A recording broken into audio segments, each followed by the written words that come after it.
좋아요, 구독! 네, 서울경제TV 증시8 조간 브리핑 시간입니다. 서울경제 신문에서 발행한 이슈 전해드리는데요. 첫 번째 소식부터 하나하나 짚어보겠습니다. 화면 살펴보시죠.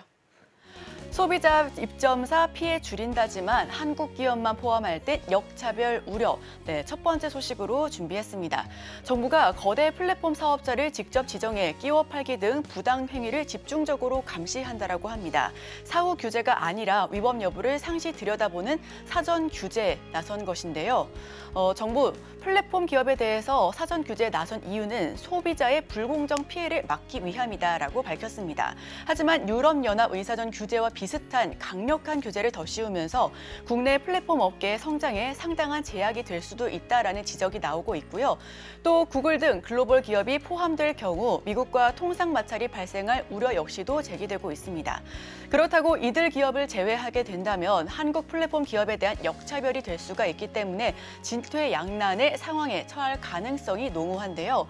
공정위가 19일 국무회의에서 보고한 플랫폼 공정경제 촉진법에 따르면 정부는 앞으로 영향력이 큰 일부 대형 플랫폼 사업자를 직접 지정해 자사우대, 끼워팔기, 멀티호밍 제한, 경쟁 플랫폼 이용을 금지하는 부분, 최대 대우 요구 등 4가지 반칙 행위를 하는지 여부를 상시로 감시할 것으로 보고 있습니다.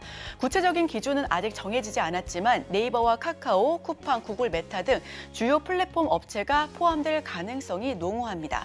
비슷한 법이 있는 유럽연합은 3년, 그리고 독일은 5년마다 사전 규제 대상 플랫폼 기업을 지정하고 있는데요. 공정위는 관련 법이 제정되게 된다라면 공정한 시장 질서를 조속히 회복하는 데 도움이 된다라고 하는 입장입니다. 이로 인해 플랫폼 기업에 입점해 사업을 영위하는 소상공인과 스타트업이 수혜를 받게 될 수 있다라는 부분으로 기대를 하고 있는데요. 다만 공정위가 이같이 플랫폼 사전 규제에 나선 배경에는 윤석열 대통령의 직접적인 독과점 폐해 해소 지시가 있었기 때문이었습니다. 윤 대통령은 지난해 5월 플랫폼 분야에서도 독과점 문제를 언급했었고요. 이후 정부 국정과제로 채택하기도 했었습니다. 정부는 당시 플랫폼 분야에서 입점 업체와 소비자의 불공정 피해를 막기 위해 자율 규제 방안을 수립하겠다라는 입장을 밝히기도 했는데요. 주한 미국 상공회의소는 전날 미국 같은 경우에는 자국 소비자에게 미치는 영향력 그리고 인공지능과 같은 미래 산업 동력을 저해한다라는 판단하에 플랫폼 관련 법안을 아예 폐기했는데 한국은 오히려 거꾸로 가고 있다라며 법 제정에 신중해야 한다라고 지적하고 있습니다. 자, 그렇다고 이들 기업을 제외하고 네이버, 카카오 등만 선정할 경우에는 역차별이다라는 비판을 피할 수 있기 때문에 그야말로 진퇴양난에 빠졌습니다. 국정과제로 자율규제를 약속했었지만 윤 대통령 이 독과점 폐해 대책 지시를 좀 선회했고요. 구글 등 영향권에 좀 통상마찰 가능성도 있기 때문에 이 부분은 조금 더 집중해서 지켜보셔야 될 부분입니다. 자, 다음 소식 전해드립니다. 치지직 그리고 아프리카. 트위치 떠난 자리에 토종 플랫폼 대격돌 두 번째 소식으로 전해드립니다. 네이버가 게임 스트리밍 서비스 시장에 출사표를 던졌습니다. 아프리카 TV에 도전장을 내밀었는데요. 기존 트위치 시청자들을 끌어들이기 위한 토종 플랫폼 간의 경쟁이 더욱더 치열해질 전망입니다. 우선 네이버가 게임 스트리밍 서비스 시장에 출사표를 던졌는데 세계 최대 게임 스트리밍 플랫폼인 트위치가 과다한 망 사용료 등을 이유로 내년 2월 국내 시장에서 철수하기로 했습니다. 신규 서비스에 대한 공개 테스트를 네이버는 시작했고요. 기존 강자인 아프리카 TV에 도전장을 내밀었는데 이에 따라 기존 트위치 시청자들을 끌어들이기 위한 토종 플랫폼 간의 경쟁이 더욱더 치열해질 것으로 보여집니다. 네이버는 19일부터 치즈직의 공개 베타 서비스를 시작했습니다. 바로 어제였었죠. 게임 스트리밍 시장은 지속적으로 성장할 것으로 보여지고 있는데요. 리그 오브 레전드, 즉 롤과 FC 온라인 등 게임이 아시안 게임 정식 종목으로 채택되는 등 e스포츠에 대한 관심이 굉장히 높기 때문입니다. 게임을 소재로 한 개인 방송도 인기가 지속적으로 높아질 전망이기 때문에 앞으로 해당 내용도 주목하실 필요가 있어 보입니다. 네, 다음 소식은 GC 녹십자 알리글로 8년 만에 미국 뚫었다. 이번에는 제약바이오 소식을 전해드립니다. GC 녹십자의 면역 결핍증 치료 혈액 제제 알리글로가 2015년 처음으로 FDA의 문을 두드린 지 약 8년 만에 세계 최대 의약품 시장인 미국에 진출했고요. 이에 대해서 성공적인 결과를 얻었습니다. 알리글로는 8번째 FDA 허가를 받은 국산 신약으로 이름을 올렸습니다. GC 녹십자는 지난 15일 FDA로부터 혈액 제제 알리글로의 품목 허가를 획득했다라는 소식을 공시를 통해서 알렸고요. 알리글로는 선천성 면역 결핍증이라고도 불리는 1차 면역 결핍증에 사용하는 정맥 투여용 면역 글로불린 제제입니다. 국내 혈액 제제가 미국 시장 진출에 성공한 것은 이번이 처음이기 때문에 이에 대해서 더 많은 분들께서 환호했습니다. 글로벌 시장에 혈액 제제를 공급하는 곳은 스페인 10%, 그리고 일본 10% 등 약 7곳밖에 되지가 않은 부분이고요. GC 녹십자는 내년 하반기에 미국 내 자회사인 GC 바이오파마 USA를 통해 알리글로를 출시할 것으로 보여집니다. 5년 내에 점유율 3%를 차지하는 것이 목표인데 인구 고령화에 따른 자가 면역 질환의 증가로 미국 내 면역 글로불린에 대한 수요 역시도 지속적으로 증가할 것으로 보여집니다. 이에 대해 면역 관련된 테마가 일제히 어제 상승분을 보였습니다. 면역 테마는 4% 가까운 상승률을 보여주면서 큐리언트가 가격 제한폭까지 올라가면서 종가 형성했고요. 파맵신 역시 가격 제한폭, 그리고 GC셀 14%, 박셀바이오도 약 10% 가까이 상승하면서 기분 좋은 종가를 형성했습니다. FDA 품목 허가 한국에서는 약 8번째 신약으로 불려지고 있고요. 예정보다 한 달 빨리 승인을 받았습니다. 내년 하반기 출시 예정인데 13조 시장을 공략할 것으로 보여집니다. 5년 내로 점유율 3%를 차지할 것이다라는 목표를 두고 있네요. 해당 내용 역시도 참고해 주시면 좋겠습니다. 자, 다음 소식입니다. 조각투자 1호 청약 첫날부터 흥행몰이. 미술품 조각투자 전문업체 열매 컴퍼니가 발행한 국내 1호 투자계약증권 청약 개시 1시간 만에 목표 금액을 달성하면서 초반 흥행몰이에 성공적으로 마쳤습니다. 여기서 투자계약증권은 미술품 부동산, 그리고 음악 저작권 등 실물 자산을 작게 소액으로 좀 쪼개서 투자할 수 있는 투자 형태를 말하고 있는데요. 열매 컴퍼니는 첫 상품의 기초 자산으로 일본 유명 현대미술가 구사마의 대표작 호박을 채택했습니다. 현재 투자계약증권의 유통시장이 마련되어 있지 않은 데다가 투자금 회수에 대한 우려가 높은 만큼 환금성이 높은 작품을 골랐다라고 말했고요. 1호 상품이 초반 흥행몰이에 성공하게 되면서 향후 출시될 상품들에 대한 시장의 기대감 역시도 커져가고 있습니다. 네, 이러한 소식이 나타나면서 어제 STO 테마 역시도 일제 상승을 보였습니다. 비유테크놀로지가 29.86%로 가격 제한폭까지 올라가 상한가 마감했고요.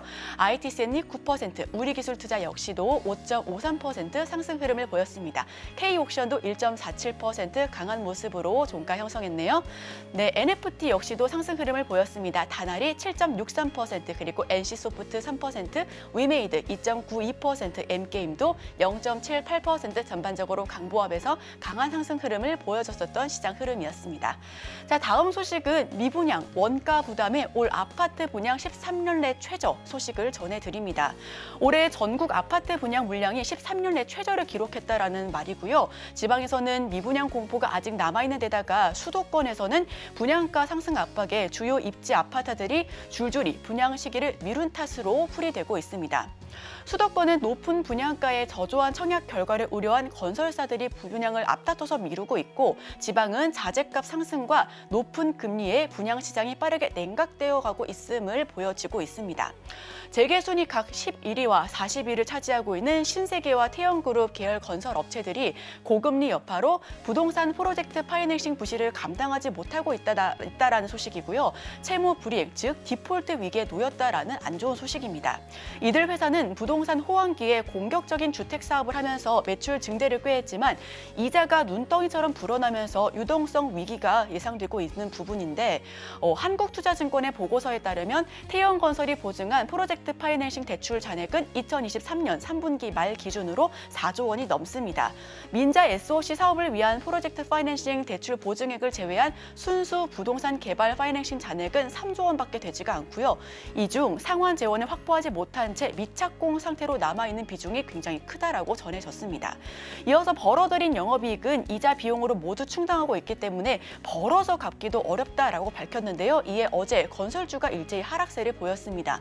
범양건설이 3.76% 하락했고요. 남화토건은 3.62%, 코오롱글로벌도 2.31% 약한 모습으로 종가 형성했습니다. 해당 내용 내용 역시도 함께 지켜보시면 좋겠습니다. 네, 다음 소식은 시총 뛰어넘는 자금 조달 순항할까 내년 초 1조 증자 첫 시험대 HMM 소식 전해드립니다.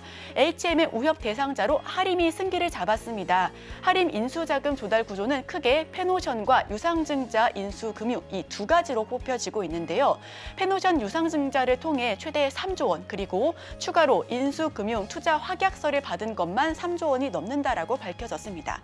앞서 하림그룹은 신한, 우리 KB국민은행과 미래에셋증권, NH투자증권 등으로부터 각각 6,800억 원씩 총 3조 원이 넘는 인수금융 대출 확약서를 받게 됐는데요. 여기에 HMM 인수 파트너사인 JKL 파트너스가 약 6천억 원가량을 지원하겠다라는 소식입니다. 글로벌 IB 업계에서는 가장 큰 문제를 해운 경기로 꼽고 있습니다. 한국수출입은행이 발행한 해운 조선업 2023년 3분기 동향 및 2024년 전망을 보게 된다면 페노션의 주력인 벌크선 선봉량 증가율이 내년에는 2%에 그칠 것으로 전망하고 있습니다. HMM의 매출액의 약 83%를 차지하는 컨테이너선의 경우 내년에도 저조한 시황이 이어질 것으로 추정되고 있고요. 금융계 관계자는 내년 초 경기 상황이 또 급변할 수 있기 때문에 대규모 증자가 성공할지는 좀 지켜볼 필요가 있다라고 강조하고 있습니다. 하지만 이에 고래를 품은 HMM, 하림 지주는 10% 넘게 급등했고요. 하림도 상한가로 마감했습니다.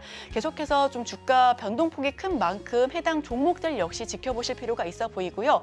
해수부 장관 후보자로 거론되고 있는 강도영 후보자는 HMM 매각에 승자의 저주가 있어서는 안 된다라고 경고의 메시지를 날리기도 했습니다. 네, 마지막 소식입니다. 포스코 셀프 연임 폐지, CEO 추이. 내일부터 가동. 네, 이번에는 포스코 소식을 전해드립니다. 어제 포스코 회장의 운명의 하루라고 꼽히던 날이었었죠. 포스코 그룹은 차기 회장 선출 제도를 개편해 현직 회장의 프리미엄을 대폭 줄였다라고 했고요. 셀프 연임 논란이 있었던 만큼 이 현직 회장의 우선 심사를 없애 최정우 회장이 연임을 선언해도 다른 후보자들과 동등하게 심사를 받을 예정이다라고 했습니다. 이에 대해서 향후 최정우 회장에 대한 거취와 함께 향후 관련된 그룹주 역시도 어떻게 주가 방향성을 설정하게 될지 저희와 함께 하시면서 인사이트 얻어가시면 좋겠습니다. 저희는 바로 이어서 오늘의 일면을 통해 전문가 의견까지도 덧붙여서 들어보도록 하겠습니다. 저희와 끝까지 함께 하시죠. 좋아요, 구독!